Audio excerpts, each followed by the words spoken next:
A Rádio USP apresenta Programa Universidade 93,7. Especiais, únicas, agridoces, singulares, as primeiras vezes moldam quem somos. Olá, ouvintes, está no ar Universidade 93,7. Sejam bem-vindos e bem-vindas ao especial Primeiras Vezes. Eu sou Gabriel Tavares e acompanho vocês ao longo da próxima meia hora ao lado da minha companheira de bancada. Oi, pessoal, eu sou a Thaís Moraes. Esse programa é dividido em 2 blocos. O primeiro bloco fala de crônicas sobre cozinha, kart, esqui aquático e a USP. O segundo bloco fala de crônicas sobre recomeços, cirurgia, festival de música e saudade. Nosso programa já está no ar. Especiais, únicas, agridoces, singulares, as primeiras vezes moldam quem somos. Para começar, uma crônica que já aconteceu com todo mundo. Tentar algo pela primeira vez que acaba em desastre. Vamos ouvir também sobre primeiras vezes em altas velocidades em corridas de kart. Descobriremos que esquiar na água pode trazer algumas consequências caso você não seja muito habilidoso nesse esporte. E saberemos como uma visita à USP transformou um sonho em realidade. Para comentar essas crônicas, recebemos aqui no estúdio do programa Viviana Bose. Ela é formada em letras e é professora livre-docente em teoria literária e literatura comparada na FEFELESH USP. Ela também é autora do livro Poesia em Risco, Itinerários para Portar nos anos 1970 e além, publicado pela editora 34. Viviana, agradecemos por aceitar o convite para participar do nosso programa. É uma alegria. Eu gosto muito de participar de programas de rádio e eu também adoro crônicas. Pois é, a gente está super empolgado de receber você e contar com a sua presença. E que tal a gente começar ouvindo a crônica Primeiras Vezes Desastrosas, da Thaís Moraes, que está aqui ao meu lado. A gente vai ouvir um relato que envolve cozinha, hambúrguer, faca. Afinal, quem nunca passou por um perrengue na cozinha? Ainda mais na primeira vez que tentou fazer algum prato. Primeiras Vezes Desastrosas, por Thaís Helena Moraes.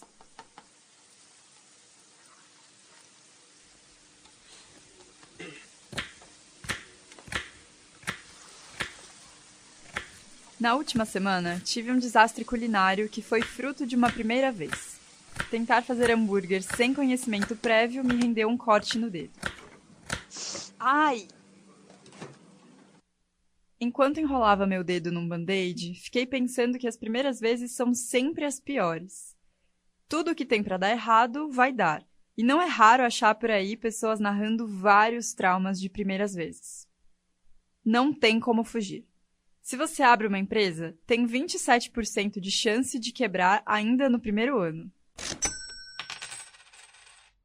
Agora, se você já é casado e nasce seu primeiro filho, a grande é a chance de que, em um ano, você não aguente mais olhar na cara do cônjuge.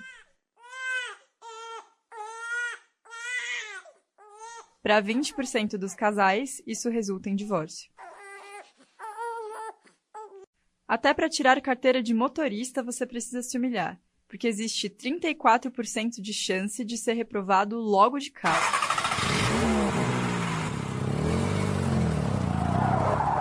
Com tanta chance de fracassar, por que a gente continua tentando fazer coisas pela primeira vez? De onde vem essa vontade louca de fazer uma coisa que você nem sabe se gosta e que pode acabar dando uma dor de cabeça desnecessária? Não é muito mais fácil, por exemplo, pagar para quem sabe fazer em vez de aprender sozinho? Para evitar chateação, chega de tentar pela primeira vez. Melhor mesmo é não inventar moda e tentar ser perfeito sempre, para não dar muito na cara quando for a primeira vez. O ideal é agir como um especialista, para parecer que é a quarta, quinta, sexta vez fazendo alguma coisa. Que nem o Raul Seixas diria, é bom até evitar situações muito arriscadas, para não dar de cara com azar.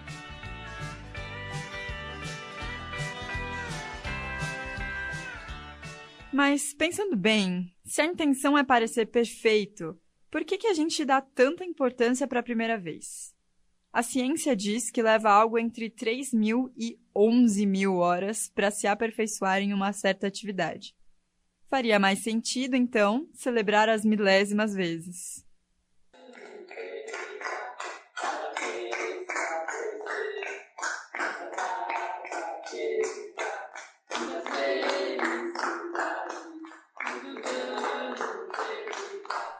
Mas sempre tem alguma coisa que nos atrai para o novo.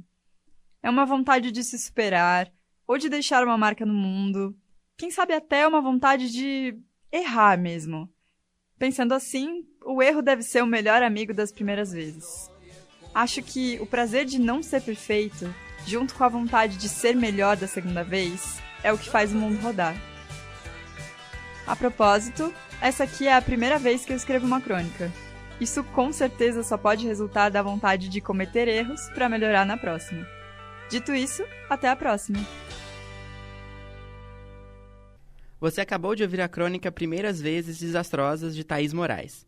Viviana, aproveitando essa crônica, nos conte algum desastre culinário que vem na sua mente. Eu estava pensando no que ela disse, muito inusitado e interessante, sobre o fato de que deveríamos comemorar a 1000ª vez. Uma vez que a vida é todinha feita de primeiras vezes, senão a gente não aprenderia nada. E eu me lembrei de uma história que se passa num banquete chinês, que está o imperador e estão personalidades fundamentais do governo daquela época. E então, nesse banquete, vem vindo a criada com o prato principal, que é um pato laqueado, maravilhoso. Vem vindo com a travessa, todos olhando com grande expectativa, e aí ela tropeça, e o pato cai no chão. Veja como é bom a 1000ª vez, porque a dona da casa, impassível, diz para a criada: por favor, recolha tudo, volte para a cozinha e traga o outro pato. E, obviamente, a criada entendeu pelo olhar intenso da patroa que não existia o outro pato. Basicamente, ela recolheu tudo rapidinho, rearrumou o prato e voltou bela e faceira, com o mesmo prato, sorrindo. Isso é experiência que traz.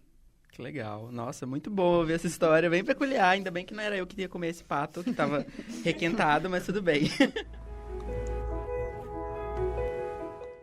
Agora nós ouviremos 2 crônicas de esportes radicais, ao menos para uma primeira vez. Por acaso você gosta de altas velocidades? Se a sua resposta foi sim, você provavelmente já quis participar de uma corrida de kart. E foi isso que a Mariana Zancanelli fez, participar de uma competição de kart. Na crônica Talentos Escondidos ou Inabilidades Desastrosas, ela revela como foi essa primeira vez. Talentos Escondidos ou Inabilidades Desastrosas, por Mariana Zancanelli. O tão esperado dia de andar de kart chegou. Era o dia em que eu iria descobrir se meu talento escondido era pilotar. Mas a Lady Murphy foi minha primeira adversária na corrida. Estávamos super atrasados e o trânsito lentíssimo não colaborava. Enquanto o pessoal começava os treinamentos, eu e meu amigo não estávamos nem perto de chegar. O kartódromo ficava no estacionamento de um shopping da Zona Sul de São Paulo, no 6º andar. Quando finalmente chegamos, fomos voando para o elevador e respiramos aliviados. Faltavam uns 10 minutos para a corrida. A porta do elevador fechou e aí percebemos um pequeno problema. Não tinha o botão 6. Então, nosso plano foi subir de elevador até o 5º e ir até o 6º andar pelas escadas de emergência.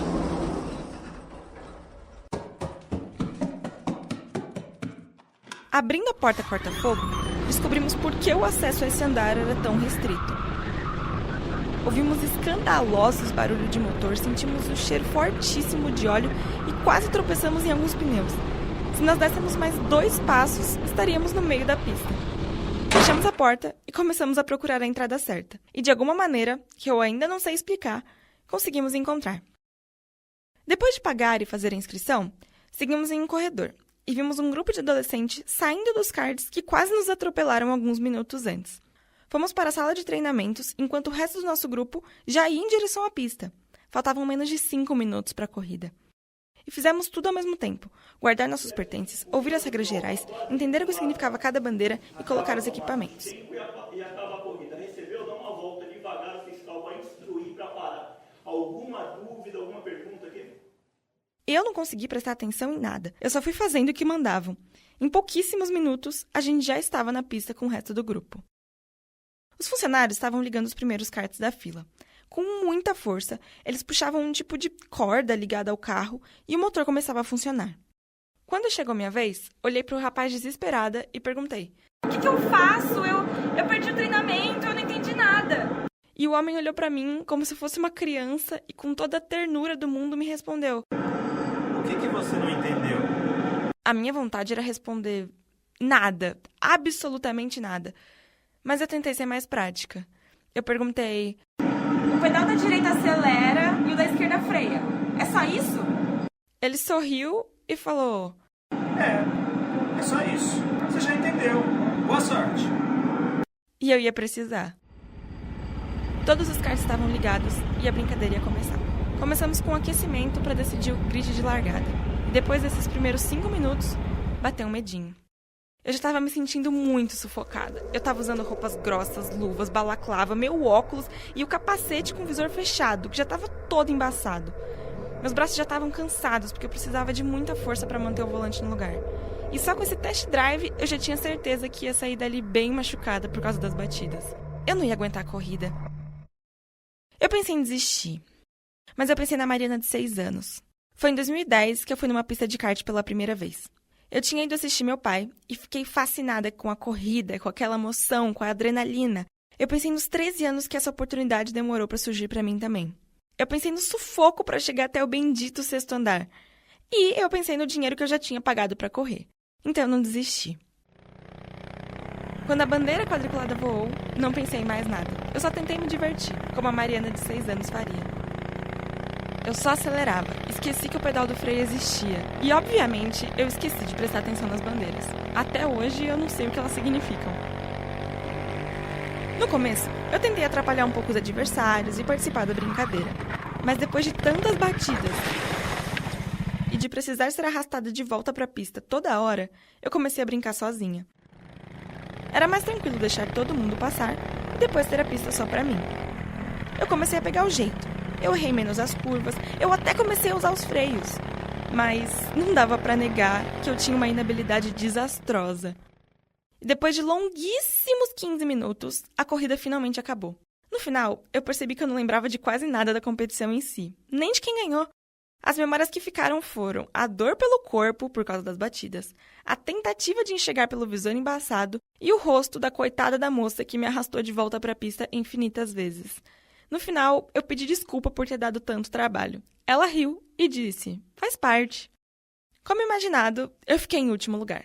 Eu consegui a proeza de terminar a corrida completando 5 voltas a menos do que o campeão. Mas foi uma experiência e tanto. Eu recomendo principalmente para quem gosta de dirigir loucamente, suar e ficar zonzo, o que não é bem meu caso. As expectativas da Mariane de 6 anos eram altas demais em relação ao kart. Eu achei que seria mais libertador e divertido e com adrenalina. Eu não achei que eu contaria os segundos para a corrida acabar. Mas tá tudo bem. No fim das contas, esse é o grande valor de fazer algo pela primeira vez. É o único jeito de se conhecer, seja desvendando talentos escondidos ou inabilidades desastrosas. Agora, ouviremos a crônica do meu colega Gabriel Tavares. Ela se passa em um verão bem quente no sul dos Estados Unidos, em 2018. O cenário envolve um lago, um passeio de barco e um convite para esquiar na água.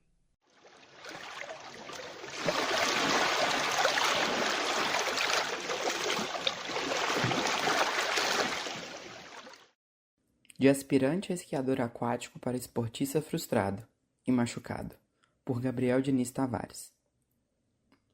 Era uma tarde ensolarada em Hartwell, uma pequena cidade pacata no coração da Geórgia. Eu estava no meio do meu intercâmbio, e a oportunidade de experimentar algo novo estava diante de mim. O Lake Hartwell, com suas águas calmas e cintilantes, parecia convidativo. Meu anfitrião, David, um jovem senhor com um sorriso calmo, sugeriu que eu tentasse o esqui aquático. Confesso que estava um pouco nervoso, já que a ideia de ficar em pé sobre 2 pranchas deslizando pela água parecia desafiadora. Mas, como dizem, as primeiras vezes são sempre memoráveis. E lá estava eu, com os pés firmemente presos às pranchas, segurando a corda com expectativa. David acelerou o barco, e eu senti a força da água me puxando para cima. Meus músculos se contraíram, e por um breve momento achei que fosse cair. Mas, milagrosamente, consegui me equilibrar. O vento soprava em meu rosto e eu me sentia como se estivesse voando baixo sobre o lago. As primeiras tentativas foram desajeitadas. Eu caía, me levantava e caía novamente. David ria, encorajando-me a persistir. You're almost there. Ele gritava. Eu estava. A cada queda, eu aprendi a ajustar meu peso, a inclinação das pranchas e a posição dos pés. Era uma dança delicada entre a gravidade e a superfície líquida. Finalmente, consegui permanecer de pé por mais alguns segundos. A sensação era indescritível. O barco me puxava e eu deslizava pela água, sentindo-me invencível. Eu tinha conseguido.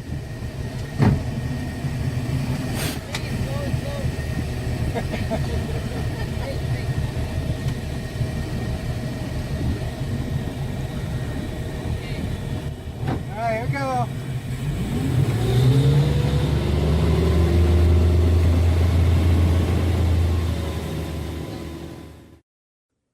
Mas como toda boa história, havia um porém. Depois de várias quedas e caudos, depois de várias arrancadas emocionantes, em uma das tentativas, senti minha coxa pedir socorro. Ai, que dor! Eu tinha me machucado. Gritei por ajuda e o barco parou. Sem muito jeito, subi de novo e voltamos para a doca. O caminho do pier para casa foi difícil. Era uma subida íngreme e eu estava com uma das pernas sem conseguir encostar o pé no chão. Com a ajuda de David, chegamos até a casa. Meu quarto era no segundo andar. Então, mais um desafio. Passada a noite, a dor não diminuiu. No dia seguinte, precisei buscar atendimento médico. O diagnóstico? Uma distensão muscular. Recebi uma receita de naproxeno e instruções para descansar. Bom, isso ia ser difícil. Era minha penúltima semana e ainda tínhamos muitos planos até voltar para o Brasil. Mas não tinha jeito. Só melhoraria com o tempo. Apesar da dor, eu não trocaria nada naquela experiência. A primeira vez no esqui aquático foi uma mistura de emoções. Medo, excitação, frustração e triunfo. Aprendi que às vezes é preciso cair para se levantar mais forte. E claro que o Lake Hartwell sempre terá um lugar especial no meu coração. Então, se por acaso você estiver perto de um lago algum dia e alguém lhe oferecer a chance de esquiar na água, diga sim. Quem sabe, você também terá a sua própria crônica para contar.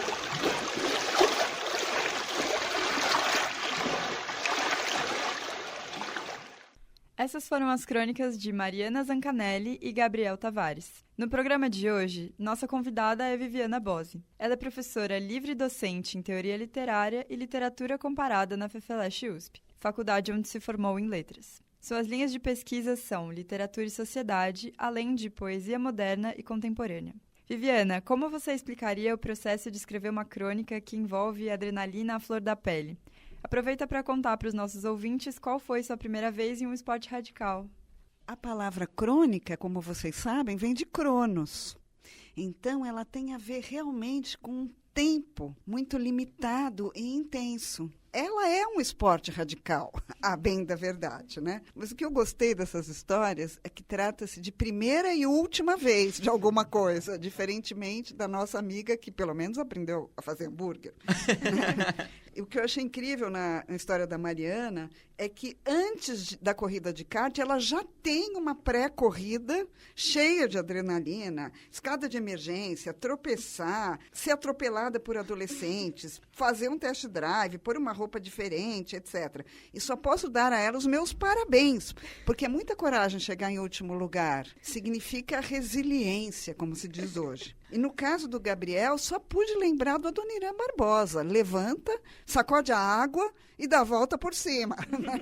No caso, né? Eu nunca fiz um esporte tão radical como eles. Devo confessar que eu tenho pavor dessas coisas. Mas eu aprendi a andar de bicicleta numa época em que as pessoas te punham numa bicicleta de adulto, quando você era criança, e você ia ladeira abaixo, elas te empurravam e falavam, vai!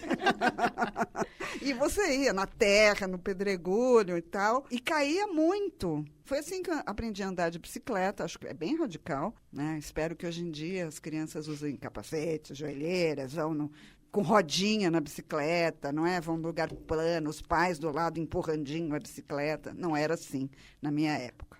Bom, e hoje a gente tem aqui a Mariana também no estúdio para conversar com a gente. Mari, seja bem-vinda. Oiê, obrigada. Me conta, a gente falou, igual a Viviana disse, que talvez nem eu nem você queremos repetir isso, mas tem alguma chance de você continuar e fazer mais uma corrida de kart? Olha, eu nem pensando, eu acho que se me derem um cupom de desconto depois dessa crônica, talvez eu vá, porque é muito caro pra ficar sofrendo. Mas se for de graça, talvez eu iria, não sei. Acho que eu iria também com um grupo de outras pessoas que também estão indo pelas primeiras vezes.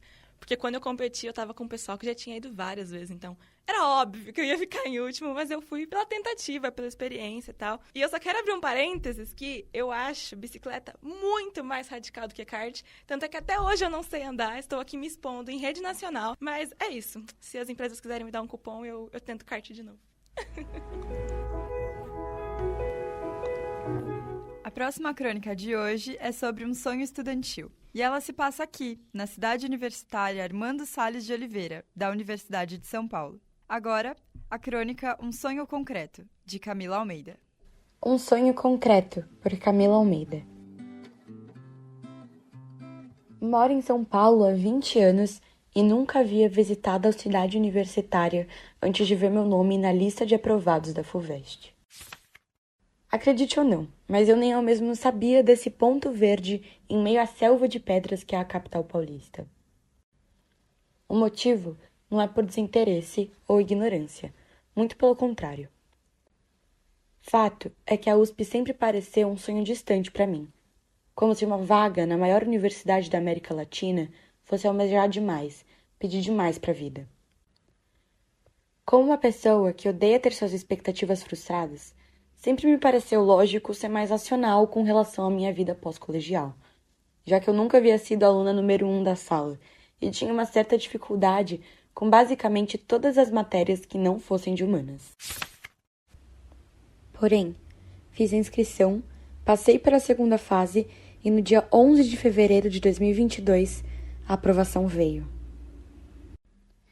Um misto de emoções passou pela minha cabeça, mas a surpresa foi definitivamente a que mais prevaleceu. Corri para recolher os documentos para a matrícula, e assim que a loucura da notícia passou, comecei a me perguntar sobre informações simples, mas que eu nunca havia tido a necessidade de ir atrás. Como eu chego na USP? Aonde ela fica? O que significa estudar na ECA? Foi aí que eu soube da cidade universitária e de toda a sua beleza.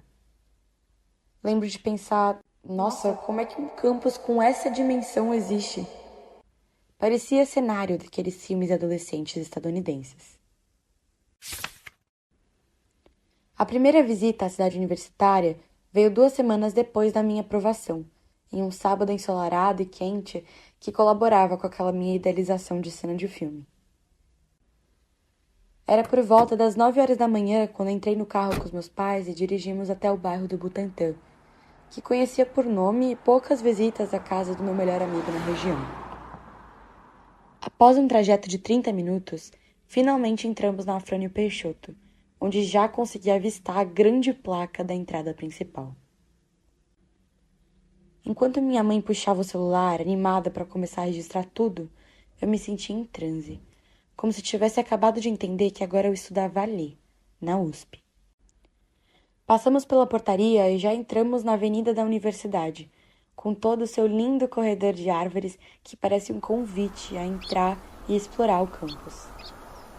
Conheci ali o Instituto Butantã, o qual só havia visto pela TV durante a pandemia, e o CP. Meu pai começou a explicar que aquele era uma espécie de clube para os alunos da USP, e também comentou que, quando era menino, usava da carteirinha de um amigo para vir ao CP para jogar futebol e treinar handebol. Jogava bola e nunca esperei que fosse trazer minha filha para estudar aqui, dizia ele com um sorriso no rosto. Eu não respondia, ainda estava extasiada com aquele novo mundo que se abria para mim. A cada prédio que passávamos, como o CRUSP, a FEFELESH e a FEA, eu me arrepiava só de pensar que meu esforço durante o ano de vestibular havia valido a pena.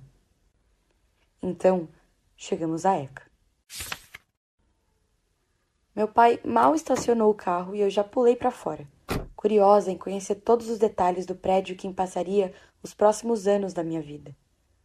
A ECA estava vazia, uma cena que mal sabia eu, seria difícil de ver durante o período de aulas. Passei então pelo CCA, que estava com acesso controlado não só por conta das férias acadêmicas, mas também pela pandemia. Mesmo com minha mãe me atentando para tomar cuidado, me grudei no vidro das portas e consegui observar um pouco a biblioteca e a portaria do prédio, enquanto meu pai conversava com os seguranças. Assim que terminei de espremer os olhos em busca de achar mais detalhes do prédio, já virei em direção ao CJE. Conforme fui me aproximando, percebi que aquele era o departamento de jornalismo, o que me fez apertar ainda mais o passo. Infelizmente, o prédio também estava fechado e eu não consegui ver muita coisa. Porém, aquele pouco foi responsável por fazer meu coração bater mais forte, como se finalmente tivesse encontrado o meu lugar. Meus pais vieram logo atrás e também começaram a conversar com os guardas do CJE.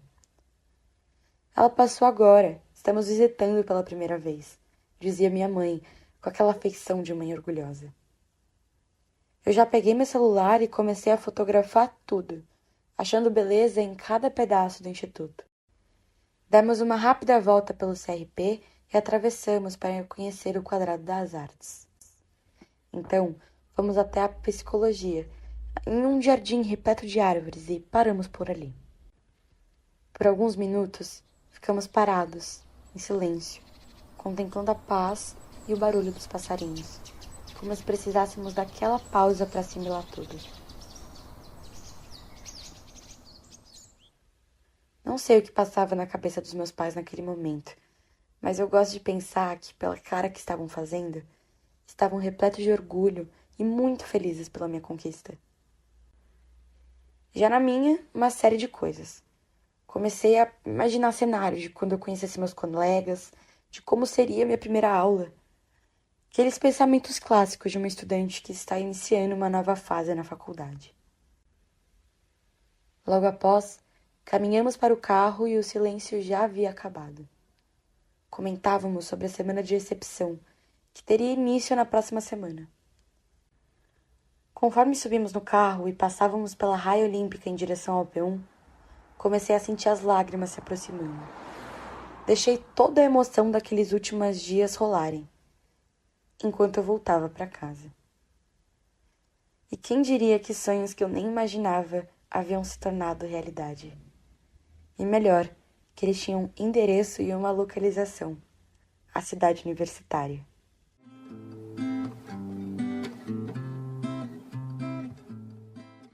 Viviana, como foi para você visitar a cidade universitária pela primeira vez?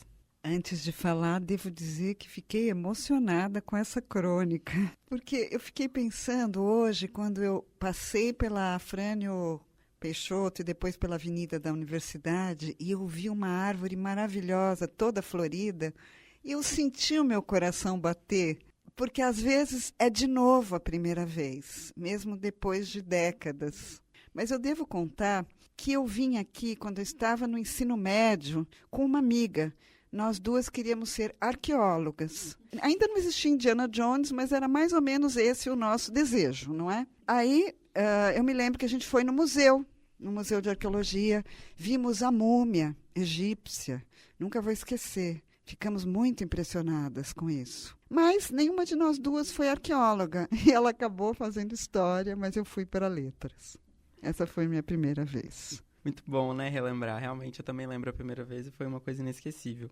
Bom, e assim a gente encerra o primeiro bloco. A gente ouviu as crônicas sobre primeiras vezes de Thaís Moraes, Mariana Zancanelli, a minha, Gabriel Tavares, e da Camila Almeida. Se essa é a sua primeira vez ouvindo Universidade 93,7, convidamos você a escutar as demais edições do programa que estão imperdíveis. Até uma segunda vez. A coordenação desse programa é de Júlia Magalhães e a produção é de Camila Almeida. Eu, Gabriel Diniz Tavares. E eu, Thaís Helena Moraes, somos os redatores e locutores.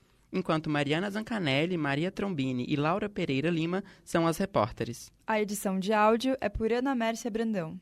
Um bom dia! Bom dia e bom almoço! Especiais, únicas, agridoces, singulares, as primeiras vezes moldam quem... A Rádio USP apresentou Programa Universidade 93,7.